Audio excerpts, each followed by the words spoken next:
So we're out here today to do part 2 of our quality deer management project. If you can see that, I had posted it there earlier on part 1.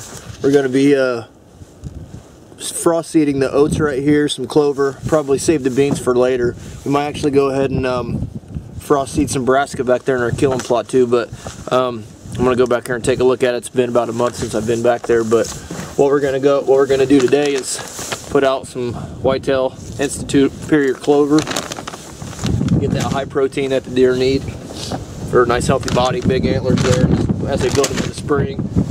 Got a whole bag of buck Forage Oats, Whitetail Institute product, and it's kind of chilly today. It's supposed to get up to 23, but it feels like it's about 14 degrees right now. It's about a 7-10 mile an hour northeast wind, but hopefully you guys can hear me over the with the mic over the wind. But at any rate, we're going to throw the boots on, put some seed in the spreader, and get to spreading that. We actually got some big blue stem and some little blue stem and some tall switchgrass we're going to be frost seeding today too. So I'll show you guys that as we get it going. So stick with us.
Now, as you can see, there's some orange flags back there, and I have those marked as apple trees, which are currently on our QDMA map here. If you can see, right here's where the apple trees are.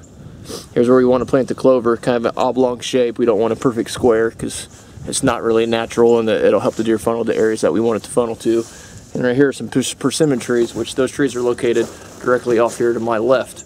And we're going to plant the clover in between each sets of those trees, and we're going to plant some big blue stem and some little blue stem, kind of in a nice, I don't know, probably 30 yards wide, kind of make them to a point, have them for number one for additional bedding and cover, but we're also on the edges of that cover. We're going to put 8 to 10 foot tall switchgrass, and we're only going to plant it about, I don't know, maybe a tailgate length or a 4-wheeler width wide strip through there to create a visual barrier. It's going to force those deer to go from one food plot to the next, and we're going to have stands set up along this ridge line here in different areas. There's funnels coming from my woods right here that come directly out to the field, and you might be able to see in some of the video some of the deer trail. There's a main deer trail right here. The main deer trail comes out back there in front of the truck, and they all come up through these funnels. And we actually got a few ladder stands right there. We're going to put some double sets in and a little bit higher, some more comfy platinum stands as well. So I'm going to put this clover in the spreader and get to work. So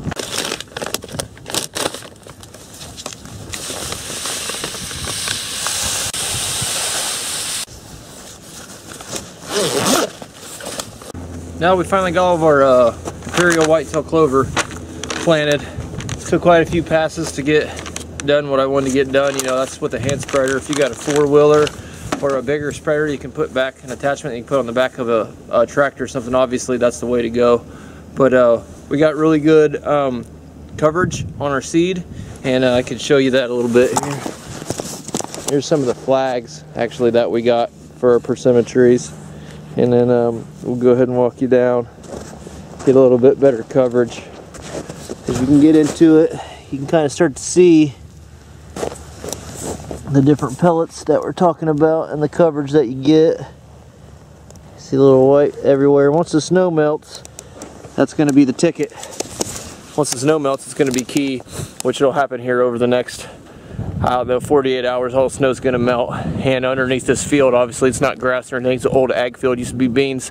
It's nothing but dirt, and I've been out here when it's muddy and almost got stuck out here a few times, so I expect it to be good and muddy here come, you know, 48 hours from now. So that seed is going to have great seed to soil contact, and it should start germinating once the soil temperature reaches the appropriate temperature. So, but we got a lot of the hard work done. We're going to go ahead and get our big blue stem and our little blue stem, and we're going to just hand spread, do a little hand tossing to get more of a organic, natural feel as far as the way the grass, you know, moves along in between the paths, or along in between the plots, should I say. So I'm gonna go grab that, and we'll get to tossing.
That sums up part 2 of our QDM project. We still have the persimmons to plant, the apple trees to plant, and the pine trees to plant, which all come in about the 21st of March. So we also got the kiln plot still left to plant, but we're going to wait till that thaws out a little bit so we can get the rest of the leaves out of there. But stay tuned for part 3, and thanks for viewing. Don't forget to subscribe.